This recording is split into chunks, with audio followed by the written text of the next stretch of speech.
বিসমিল্লাহির রহমানির রহিম। শুরু করছি মহান আল্লাহর নামে। আমি নোয়াখালী এবং ফেনী এবং চট্টগ্রাম অঞ্চল বা কুমিল্লার সর্বশেষ বন্যা পরিস্থিতি, উদ্ধার তৎপরতা এবং ত্রাণ বিতরণ সংক্রান্ত আপডেট জানানোর জন্য আমি আপনাদের সামনে উপস্থিত হয়েছি। আমরা জানি স্মরণকালের ভয়াবহ বন্যায় কবলিত ফেনী এবং নোয়াখালী, বর্তমানে কুমিল্লা এবং চট্টগ্রাম। ফেনীতে ভয়াবহ বন্যা। আমার নিজস্ব আত্মীয় স্বজন, আমার বাগিনা, বোন, কারোর সাথে আসলে বেশ কয়েকদিন যোগাযোগ হয়নি। আজকে সন্ধ্যা একটুখানি কথা হয়েছে। মহিপাল অঞ্চলে যেখানে পানি একটু কমে গেছে সেখানে কিছুক্ষণের জন্য ইলেকট্রিসিটি এসেছিল, ওরা গিয়ে মোবাইলে চার্জ দিয়ে একটুখানি কথা বলেছে। অনেকের সাথে এখনও যোগাযোগ করতে পারিনি। আমার বাড়িতেও পানি আছে। এমন অবস্থায় আমি যেটি বলতে চাচ্ছি যে টোটাল নোয়াখালী এখন পানিবন্দী। নোয়াখালী, কুমিল্লা, ফেনী এবং চট্টগ্রাম মিলে প্রায় অর্ধ কোটি লোক পানিবন্দী অবস্থায় আছে। যদিও সরকারের হিসাবে এটি হলো প্রায় আপনার 49,38,159 জন লোক 11টা জেলায় পানিবন্দী অবস্থায় আছে। তো এর মধ্যে অভূতপূর্ব একটা ঐক্য বাঙালি জাতির মধ্যে অনেক দিন পরে দেখেছি। 71-এর মুক্তিযুদ্ধে যেরকম বাঙালি কাঁধে কাঁধ মিলিয়ে এক পরিচয়ে পাক হায়নাদের বিরুদ্ধে ঝাঁপিয়ে পড়ে যুদ্ধ করেছিল, সেই বাঙালি জাতি 1988-র বন্যার সময় আবার একতাবদ্ধ হয়েছিল। আমাদের এখনও মনে পড়ে 1988 সালের বন্যাতে ঢাকা বিশ্ববিদ্যালয়ের TSC, Dhaka medical college, Chittagong medical college সহ প্রত্যেক মেডিকেল কলেজ এবং ছাত্র শিক্ষক কেন্দ্র বিশ্ববিদ্যালয়গুলোতে খাবার স্যালাইন নিজেরা বানিয়েছিল। খাবার স্যালাইন টাকা সংগ্রহ করে, রিলিফ সংগ্রহ করে সবাই বিতরণ করতে গিয়েছে, যেটি পরে 91 ঘূর্ণিঝড়ের পরেও একই অভূতপূর্ব ঐক্যমত হয়েছিল। কেউ কারো দিকে তাকাননি। হিন্দু, মুসলমান, বৌদ্ধ, খ্রিস্টান দলমত নির্বিশেষে সবাই ত্রাণ বন্টন করেছে এবং উদ্ধার তৎপরতা চালিয়েছিল। আজকের যে বন্যা বৃহত্তর ফেনী, নোয়াখালীতে এবং ফলে এটি বর্তমানে কুমিল্লা, ব্রাহ্মণবাড়িয়া এবং চট্টগ্রামে ছড়িয়ে পড়েছে। আপনারা জানেন যে ইতিমধ্যে চট্টগ্রামের সাথে ঢাকার বাস চলাচল পুরোপুরিভাবে বন্ধ হয়ে গেছে। আমরা দেখেছি যে যুবক সমাজ, এলাকার যুবকরা কিভাবে ঝাঁপিয়ে পড়ছে উদ্ধার তৎপরতায়, এবং এই উদ্ধার তৎপরতায় অংশ নিতে গিয়ে নোয়াখালী রামগঞ্জ উপজেলার চরপাড়া ইউনিয়নের সাইফুল ইসলাম সাগরের মতো একজন টকবগে তরুণ পানিতে ডুবে মারা গেছেন। ইন্না লিল্লাহি ওয়া ইন্না ইলাইহি রাজিউন। ত্রাণ বিতরণ করতে গিয়ে আরও অনেকেই মৃত্যুবরণ করেছেন, আরও 2 জন যুবক। এই ত্রাণে অংশ নিয়েছেন এলাকার স্বেচ্ছাসেবী সংগঠনগুলো, উদ্ধার কাজে অংশ নিয়েছেন বাংলাদেশ সেনাবাহিনী, বিজেপি, পুলিশ, পাশাপাশি বৈষম্য বিরোধী ছাত্র আন্দোলনের নেত্রী এবং কর্মীরা। বাংলাদেশের রাজনৈতিক কর্মীদের মধ্যে জামাত ইসলাম এবং বিএনপির কর্মীদেরকে প্রকাশ্যে দেখা যাচ্ছে। নোয়াখালীর এবং ফেনীর কিছু অঞ্চলে পতিত সরকারের ছাত্র সংগঠনের কিছু লোক ত্রাণ তৎপরতা চালানোর জন্য চেষ্টা করেছিলেন, কিন্তু তাদেরকে সেটি করতে দেওয়া হয়নি বলে এলাকাবাসী জানিয়েছেন। অর্থাৎ আমরা এমন একটা জায়গায় এসেছি, আমাদের এত ঐক্যমত, সহমর্মিতা, কিন্তু এর মধ্যেও এই মানবতা কাজেও কিন্তু কেউ অংশ নিতে পারবে না, আমরা সুযোগ দিচ্ছি না। তারপরেও যে ঐক্য হয়েছে, সেনাবাহিনী হেলিকপ্টার থেকে যেভাবে খাদ্য সরবরাহ করছে, পাশাপাশি উদ্ধার তৎপরতা চালাচ্ছে, এটি একটি দৃষ্টান্ত। ঢাকা বিশ্ববিদ্যালয়ের টিএসসিতে গতকালকে রাত 8টা পর্যন্ত 86 লক্ষ টাকা শুধু ত্রাণের জন্য জমা পড়েছে। দলমত নির্বিশেষে সবাই দিচ্ছেন। আমাকে একজন প্রশ্ন করেছেন, সবাই টিএসসিতে কেন দিয়ে আসছেন, নিজেরা দিচ্ছেন না কেন, বা অন্য কোনো সংগঠনের মাধ্যমে দিচ্ছেন না কেন? আমি উত্তর দিয়েছিলাম যে কাউকে দেশের মানুষ বিশ্বাস করে না, আস্থা রাখতে পারে না, একমাত্র ছাত্রদের উপর আস্থা রাখছে বলেই ছাত্রদের হাতে দিয়ে আসছে, যাতে ত্রাণটা সঠিক জায়গায় পৌঁছে যায়। আরেকটি কথা না বললে ন, আমাদের আল সুন্নাহ ফাউন্ডেশন, আল সুন্নাহ ফাউন্ডেশন থেকে অলরেডি 5,000 ঘর বানিয়ে দিবেন, আশ্রয় কেন্দ্র ঘর বানিয়ে দিবেন বলে ওনারা কথা দিয়েছেন। পাশাপাশি যে উদ্ধার তৎপরতা, প্রায় 700 মেট্রিক টন খাবার সরবরাহ করেছেন ইতিমধ্যে, নগদ টাকাটাও দিচ্ছেন। এর মধ্যে আমি ফেনীর কিছু কিছু এলাকা, যেমন ইয়াকুবপুর, জগৎপুর, তারপরে আপনার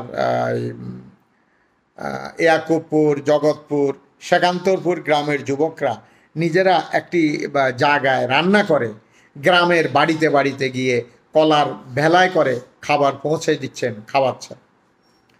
সেই দলের নেতৃত্ব যারা দিচ্ছেন তাদের মধ্যে বাপ্পি এবং রাকিবুল এরা অন্যতম।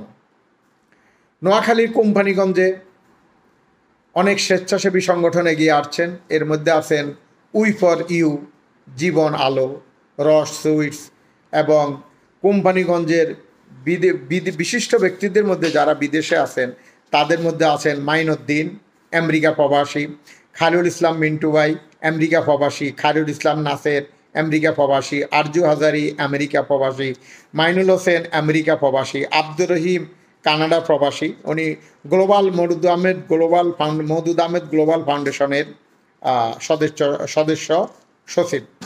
জাফর ইকবাল বাবলু এবং ফলি বাবলু এরা ভিয়েনা থেকে। মোশাররফ হোসেন আজাদ আমার মামা, লন্ডন থেকে প্রতিনিয়ত সহযোগিতা করে যাচ্ছেন, খোঁজখবর নিচ্ছেন, বিভিন্নভাবে সাহায্য সহযোগিতা পাঠাচ্ছেন।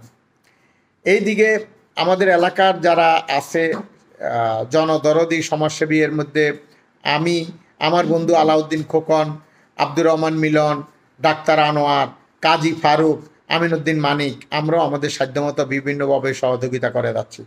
কোম্পানিগঞ্জ সমিতির উদ্যোগে, কোম্পানিগঞ্জ ফাউন্ডেশনের উদ্যোগে আজকে ত্রাণ সরবরাহ করা হয়েছে। এই ত্রাণগুলোর মধ্যে মেইনলি ছিল বিস্কিট, চিড়া, গুড় এবং খাবার স্যালাইন, ওষুধপত্র ইত্যাদি। বিশেষ করে আপনি যদি আজকে ফেনীতে যান, আপনি দেখবেন ফেনীর প্রত্যেকটা রাস্তায় সারিবদ্ধভাবে ত্রাণের ট্রাকগুলো দাঁড়ানো আছে।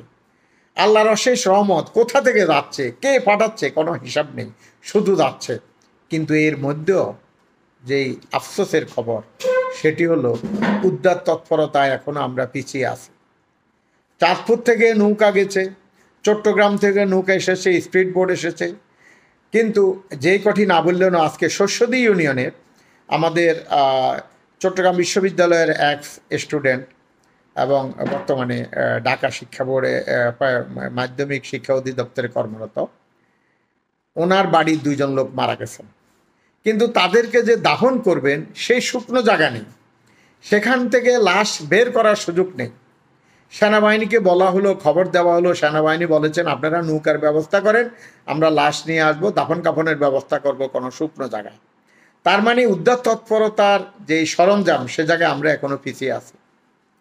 আপনারা জানেন একটু আগে একজন লোক মানে চিৎকার দিয়ে বলছে যে আমাকে বাঁচাও, ফেনী শহরে। যদিও ফেনীর কিছু কিছু অঞ্চল থেকে পানি নেমে যাচ্ছে। এই বন্যার পানির মূলত অন্যতম কারণ হলো ত্রিপুরার যে পানির কথা আমরা বলছি, ওটি তো আছেই, এর বাইরে অতিরিক্ত বৃষ্টি, পাশাপাশি গত কয়েকদিন আপনার চন্দ্র ইয়ার কারণে, এটাকে কি বলে, জোয়ারের মানে প্রচুর জোয়ার ছিল সাগরে, পরে এই সাগরের এইসব কারণে পানি নামার সুযোগ হয়নি। সাগরে যেহেতু জোয়ার বন্ধ ছিল, ওই দিকে আপনার জোয়ার ছিল প্রচুর, ফলে মুসাফুর ক্লোজার বাঁধ বন্ধ ছিল। কালকে মুসাফুর ক্লোজার বাঁধ খুলে দেওয়া হয়েছিল, পরে কিছু পানি সরে গেছে।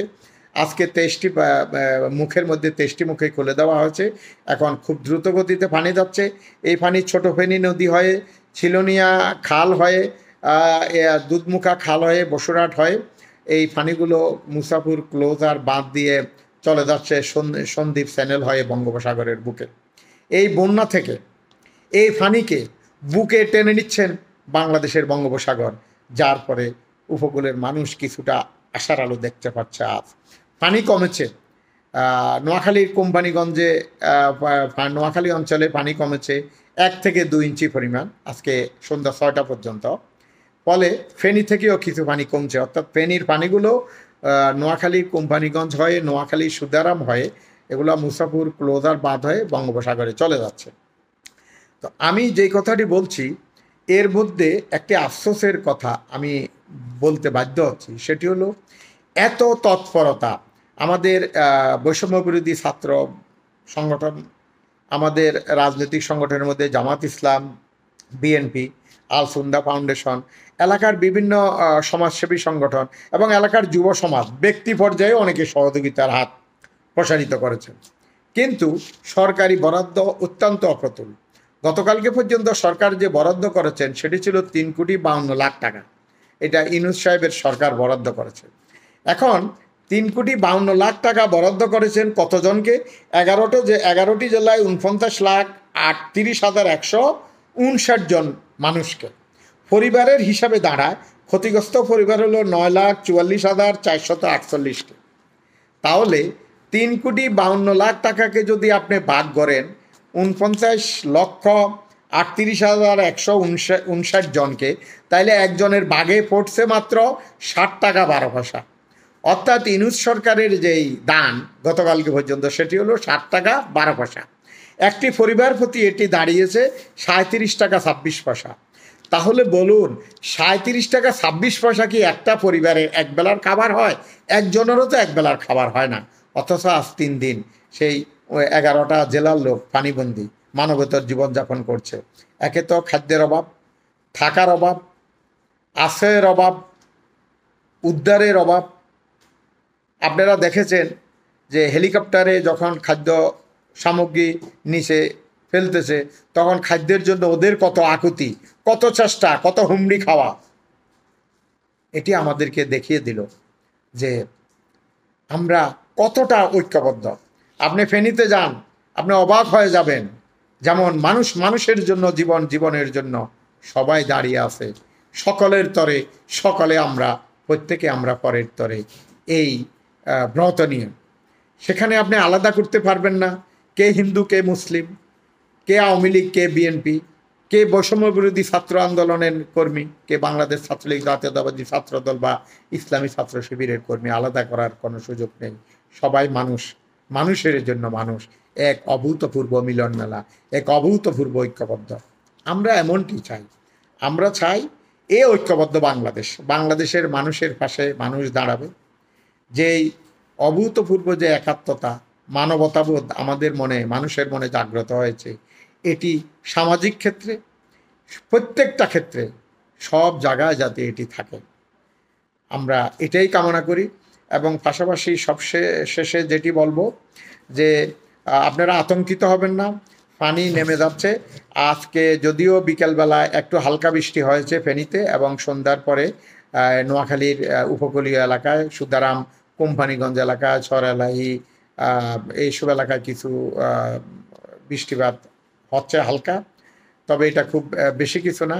যদি বৃষ্টিপাত খুব বেশি বৃষ্টি না হয়, আমার মনে হচ্ছে আবহাওয়া অফিসের লোকজন, ওখানে যারা পানি বোর্ডের কর্মকর্তা আছে তাদের সাথে কথা হয়েছে, তাদের সাথে কথা বলে যেটুকু বুঝেছি যে আগামী 2 দিনে এইরকম যদি বৃষ্টি না হয় তাহলে আগামী 2 থেকে 3 দিনের মধ্যে বন্যা পরিস্থিতির অনেক উন্নতি হবে, পানি নেমে যাবে।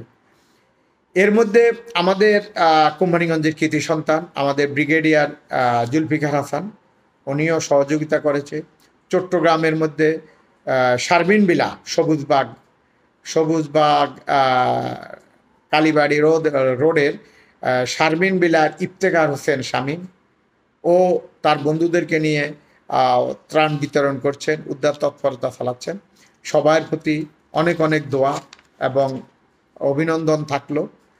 তো আমি আশা করব যে একতাবদ্ধভাবে আমরা আছি, একতাবদ্ধভাবে আমরা এগিয়ে যাব।